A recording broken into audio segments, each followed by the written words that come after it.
माझे भविष्य ठरवत असतील तर माझ्या मेंदूचा आणि मनगटाचा काय उपयोग असे ठणकावून समाजाची झोप उडवणारे महामानव डॉक्टर बाबासाहेब आंबेडकर यांना त्रिवार अभिवादन करून इथे उपस्थित असलेल्या सर्व मान्यवरांचे मी प्रीती विठ्ठल वाघमारे सहर्ष स्वागत करीत आहे.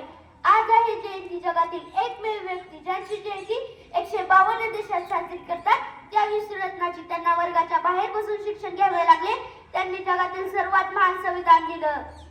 ज्यांनी रक्ताचा एक थेंब न सांडता सामाजिक, राजकीय व धार्मिक अशा अनेक प्रकारची क्रांती घडवून आणली म्हणजेच त्या महान क्रांतिकारकाची. डॉक्टर भीमराव रामजी आंबेडकर यांचा जन्म मध्य प्रदेशातील महू या छोट्याशा गावी 14 एप्रिल 1891 साली झाला. त्यांच्या आईचे नाव भीमाबाई व वडिलांचे नाव रामजी असे होते. मित्रांनो, तुम्हाला माहित आहे का, पूर्वी कोलंबिया या एका विश्व विद्यापीठाने एक श्रेष्ठत्वतेचा भाग म्हणून एक यादी जाहीर केली होती. ती यादी अशी होती की त्या विद्यापीठात शिक्षण घेतलेल्या सर्वोत्कृष्ट विद्यार्थ्यांची आणि त्या यादीत एक भारतीय नाव होते, तेही पहिल्या क्रमांकावर. याचा असा अर्थ होतो की कोलंबिया या विश्व विद्यापीठाचा आजपर्यंतचा सर्वश्रेष्ठ विद्यार्थी आणि ते नाव होतं भीमराव रामजी आंबेडकर.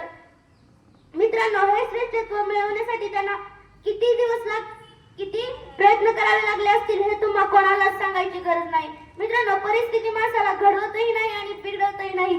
माणूसच परिस्थिती घडवतो आणि माणूसच परिस्थिती बिघडवतो. मित्रांनो, तुम्हाला बाबासाहेबांचा एक गुण माहित आहे का? त्यांनी जर एखादं पुस्तक वाचलं आणि परत त्यांना कधीही विचारलं 355 पानावरील 3ऱ्या पॅरेग्राफ मधले 4थे वाक्य काय, तर डॉक्टर बाबासाहेब आंबेडकर ते उत्तर बरोबर सांगायचे. केवढीही बुद्धिमत्ता. जर तुमच्याकडे दोन नाणी असतील तर तुम्ही एका नाण्याची भाकरी घ्या व दुसऱ्या नाण्याचे पुस्तक घ्या. भाकरी तुम्हाला जगवेल व पुस्तक तुम्हाला जगण्याविषयी कला शिकवेल. मित्रांनो, सागराचे पाणी कधी आटणारच नाही आणि बाबासाहेबांची आठवण कधी मिटणारच नाही. हा जन्म काय 1000 जन्म होऊ देत, पण भीम जयंतीचा नाद कधी सुटणारच नाही. जय हिंद, जय भारत, जय भीम.